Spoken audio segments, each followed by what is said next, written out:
Hello, I'm Bill, and I'm here to talk about the story of building GitClear.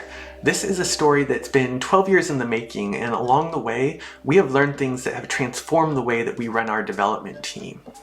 We've built a product in GitClear that retains about 90% of its annually subscribing customers. Many of these customers have made substantive changes to how their development processes run as they've gained transparency that percolates across their team.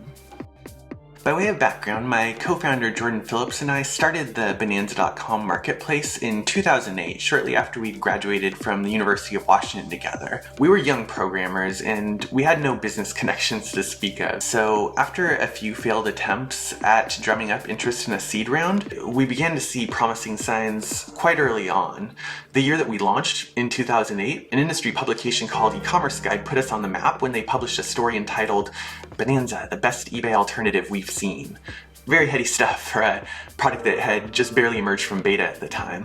By a year later, we had been featured in more than 10 different publications, from Wall Street Journal to Good Morning America, Business Week, Real Simple, CNN, and in 2010 we were honored to be voted Seattle's best bootstrap startup by an audience of our peers in the GeekWire annual Startup Awards. At that point, we paused briefly to raise a $1 million seed round, which remains the only cash that we have raised to this day. From there, we focused on incremental revenue growth, and to that end, we saw our revenue more than double in each of 2014 and 2015, which led to us subsequently being recognized as one of Washington's fastest growing companies by the Puget Sound Business Journal. In 2017, I was nominated Ernst & Young finalist for Entrepreneur of the Year. So to all external appearances, things were going very well at this point, but as the success piled up, I could sense that our main strategic advantage, which was the rapid clip that we developed and launched features, was being eroded with every new developer that we hired.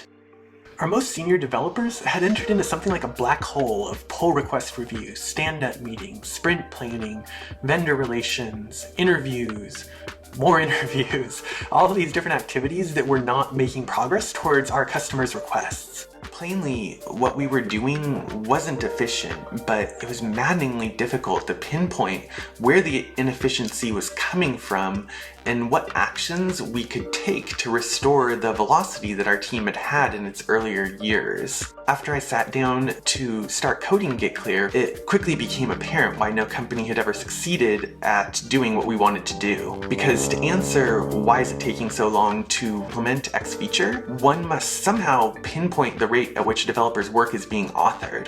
This is a measurement that managers have tried and failed to capture more or less since software programming became a career.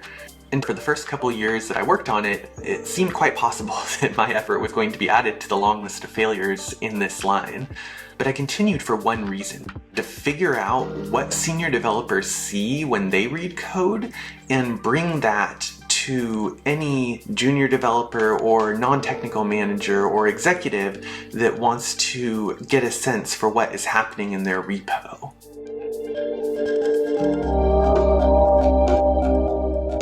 So when it comes to being able to show off use cases, I have some good news and some bad news. The bad news is that our product has become sufficiently mature that there's not really any hope of being able to show off a representative sample of the site in the 8-minute time frame that I'm shooting for with this video. The good news is that we have actually already made a bunch of videos about GitClear. We're like the Netflix of developer analytics tools this year, I guess. So we've made videos that cover all kinds of different use cases, such as how line impact gets calculated, the empirical research that we undertook to prove that line impact correlates better with developer energy than traditional Git metrics like commit count or lines of code, how teams can use GitClear to run velocity experiments to try different approaches to getting more done, how much of a team's work is planned versus unplanned, what directories have tech debt that is actively inhibiting the team's progress on their current objectives, and how to use data to promote healthy pull requests and collaboration.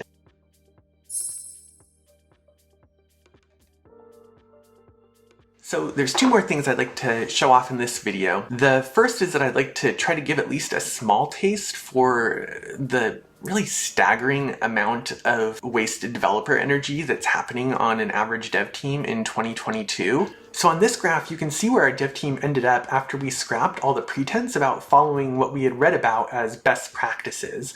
And we just embraced a dev-centric work style, heavy on deep work and short on urgent tasks. What we found when we removed all the meetings and obligations from the schedule was that we could see more than 100 commits per week, with about 20 per day, just among the 6 contributors who intermittently contribute to Alloy projects.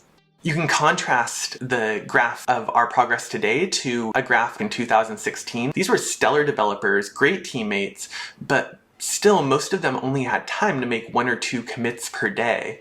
The rest of the day was being lost. The final piece that I want to mention is our newly launched, as of last week, GitClear Ambassadors program. The idea is very simple. Instead of paying to build out and oversee a sales team, we're going to instead redirect the money that would have gone to that sales team towards CTOs and consultants who introduce their clients to GitClear. What that means is that we can pay 50% of the revenue that we are earning to any consultant that brings a new client to GitClear, and we can even offer those new clients discounts on behalf of being referred. We are creating a strong incentive for CTOs and consultants to learn what GitClear is and how it can deliver measurable benefits to their clients. When developers are armed with the transparency to understand how their own productivity is changing from day to day, we find that there's a lot of developers, this is really motivating for them, and they want to optimize their line impact, and they want to delete more code and write more tests if that means that they're going to be able to visibly see that progress is being made, even on those days where they might just be working in back-end code that doesn't have any visual component to it. Thing, we have a second product called Amplenote that is dedicated to helping juggle the numerous tasks that come about from trying to run multiple projects with a small team. Our tool, Amplenote, is the only note-taking app on the market that handles tasks and calendar, as well as it handles note-taking itself. It's hard to tell which of our products is going to be the bigger hit in the long term, but suffice to say, Amplenote is the secret sauce that gives us confidence that we're going to be able to continue to intelligently prioritize tasks, even as we scale up our products with a small team.